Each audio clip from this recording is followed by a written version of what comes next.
Greetings and welcome to my channel. This is Sorcerer Tal. You can also find me on Facebook in the Sorcerers Guild.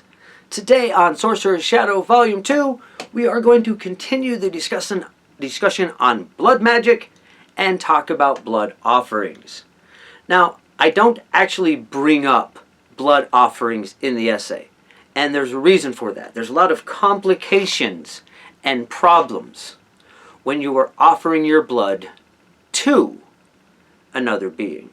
Now, it could be said that all blood work is in a way giving a blood offering, but in the cases of the stuff we have talked about so far, you are offering your blood either to yourself with your personal sigil or to the working itself. There's no other being involved.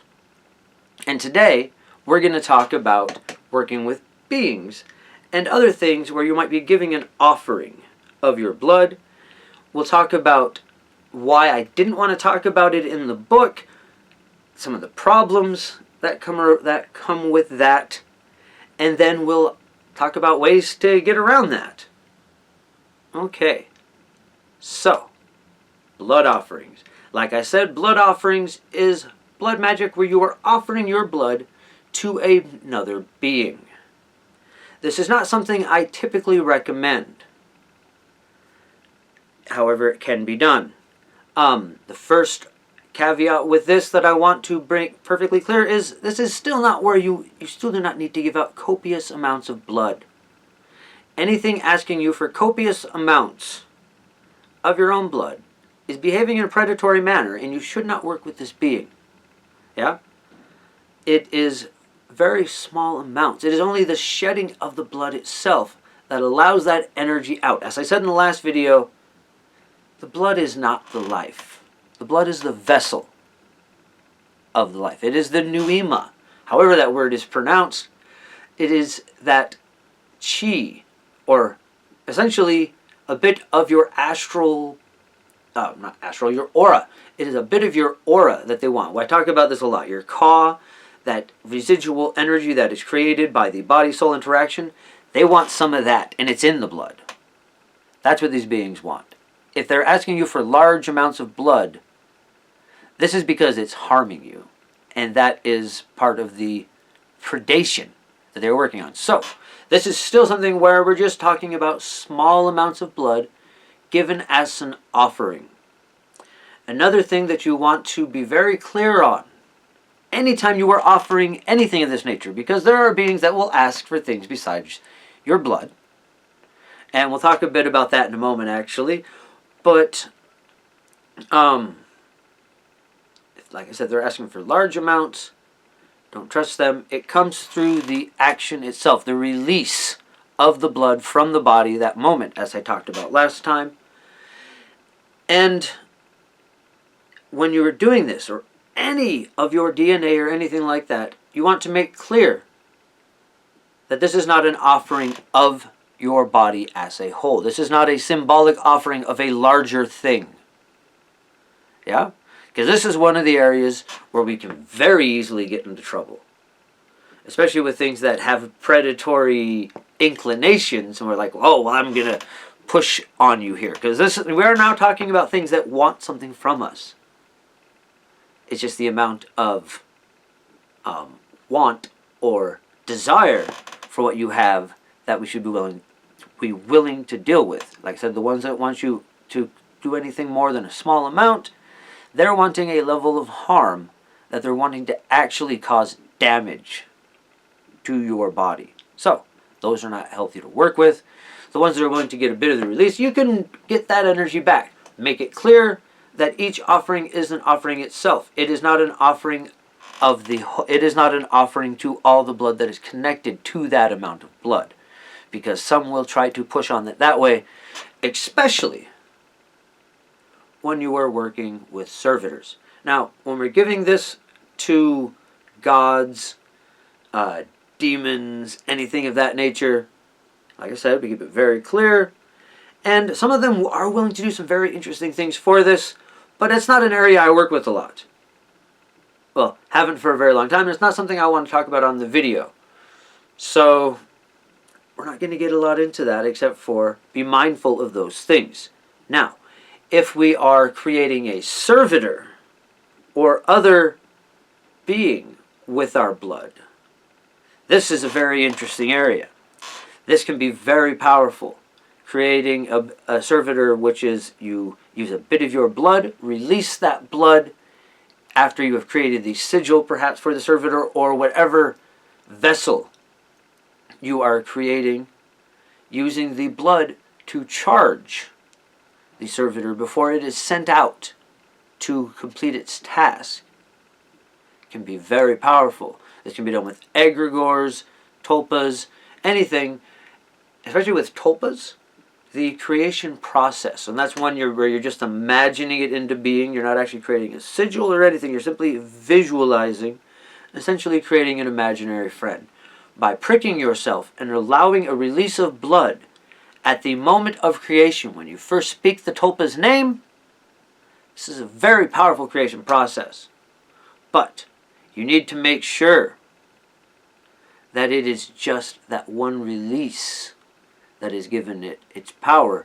And if you choose to increase and recharge it after that, each one must be given in that way so that it does not get connected to your blood as a whole. This can cause serious problems, and it needs to be made clear how and when it is given this blood so that it doesn't try to get it on its own.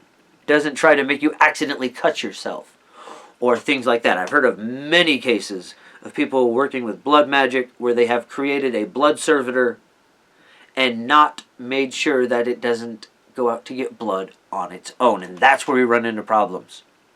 So these need to be made very clear. Any type of created being, created with blood magic, must have very clear and very precise instructions on how, when, and why, well, all the W's, how, when, where, and why, that it gets its feedings. Yes? Okay. So, as I said, these are very potent things. But, like I said, there are some difficulties and ways to get around them. You need to make it clear. And this isn't only, this is not necessarily only done with blood. There are other bodily fluids which both, well, no matter which particular set you have, there is a release that can be used, and this is a very powerful offering to many different beings, and a way to create servitors as well, which is much more pleasant. But especially amongst a lot of your beings that are within the veil, you can exchange that moment and the building up to that moment as an offering. Though, gets to be a bit of a, for services rendered almost thing at that point. We're just going to leave that there. Anyways, main points. I want to recover some of this just before we finish the episode.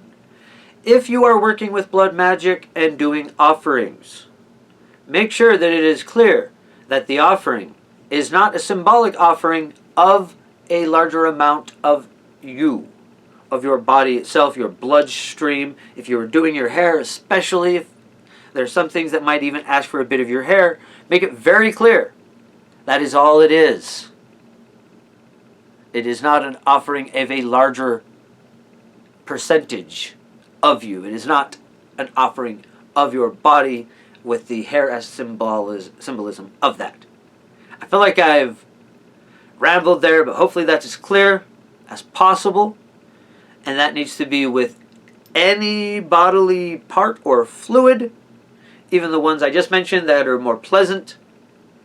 This can be an implication of offering of even, the product of any unions that you have. So, make sure these things are clear. That you are not offering those things, and they are not offering them a connection to those things, unless that's part of an intentional working of what you are doing.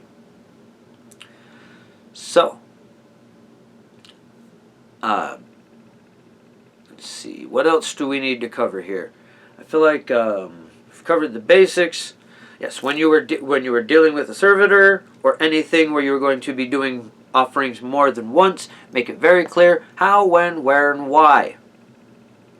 Do not create any kind of blood servitor that is not been made, that these things have not been made clear, because this is somewhere where I have seen complications more times than I can even think of. I've seen many examples of this where someone has created something, been feeding it with blood, the thing gets hungry, and the next thing the person knows, they're getting cut all the time.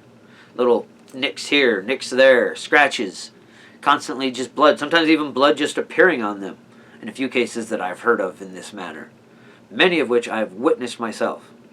So, make sure it's clear.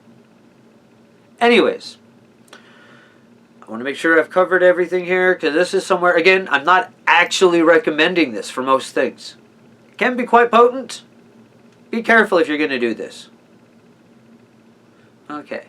Well, that's it for this episode. Next week we will start talking about vampiracy, probably starting with the reverse vampire, or the fount. Anyways, that'll be it for this episode. Thank you once again for joining me. If you haven't subscribed to the channel, please take the opportunity to do so now. Oh, last time I remembered to actually ask people to like the video, and a lot of you did that. Thank you. Please do it again, because this does help me with the algorithm. My channel is starting to increase in its views. We're certainly very niche still, I suppose, but you know, we're starting to get somewhere, which is pretty cool. And you liking, subscribing, and possibly sharing this video would help a lot with that.